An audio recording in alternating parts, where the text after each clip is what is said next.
Here in San Diego, you will remember the story of Chelsea King, that young girl from Poway who disappeared and then was found murdered.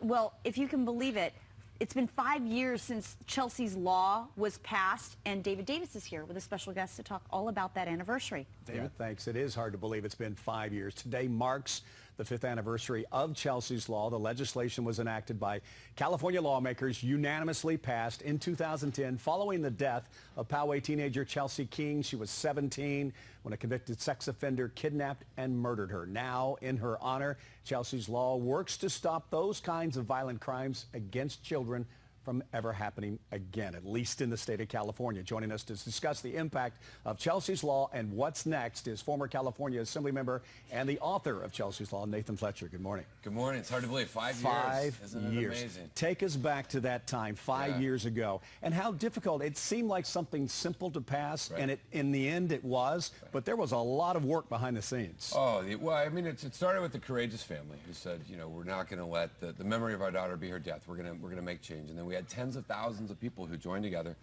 politicians of all parties. But we worked for about a 7-month period, 18 hours a day, every day, because legislation is rarely landmark. It's usually, frankly, nothing happens. Yeah. Or if something happens, the end result is so watered down it doesn't do anything. And this was bold. It was innovative.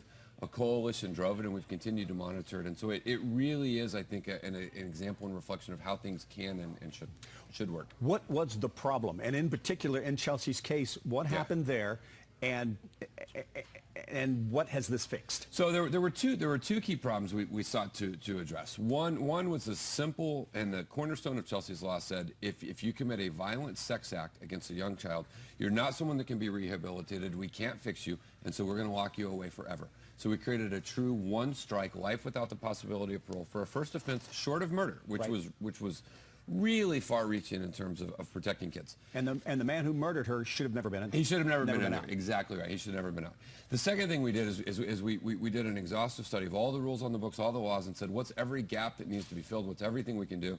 And so we had a myriad of things. We had a lifetime parole. We had a dynamic risk assessment model. We had a containment model. We had better treatment. We made reforms to almost all aspects of the criminal justice system to do everything we could possibly do to help protect kids. And that's really what makes Chelsea's Law so unique. And you had to pay for this law. That wasn't easy either. You had to go back and figure out how to pay for this. 5 years ago, we were also in a massive budget deficit. You'll remember when we started this, everyone said, oh, there's no way.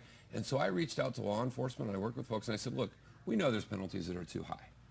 And if we believe that we should lock up people that violently sexually offend kids, where are some areas where we can reap some savings? And so we found a number of areas where there were drug offenses that were overly stringent. And the law enforcement say, you know, these folks, they're not felons. They should be in county treatment. And so we lowered a series of felonies on first-time drug offenders, and we took those savings to ensure adequate and long-term funding for Chelsea's Law, and then to continue to see the implementation. Okay, that's the past, now the future. Got a lot planned ahead. Right, well, there's a lot left to do. So the Chelsea's Light Foundation, which Brent and Kelly King didn't stop when the law passed, none of us stopped when the law passed, are now launching the Stronger Together campaign. And the reality of that is to continue to raise awareness. You know, when a tragedy happened 5 years ago, everyone's conscience was shocked. In San Diego, we rallied. But the sad reality is that 1 in 4 girls and 1 in 6 boys will be victims of childhood sexual assault in their life. It is. 1 in 4 girls. 1 in 4 girls and 1 in 6 boys. And so what we're saying is we have to continue to fight. We got to continue to push this cause. We need other states to fulfill the promise of Chelsea's Law that California has seen.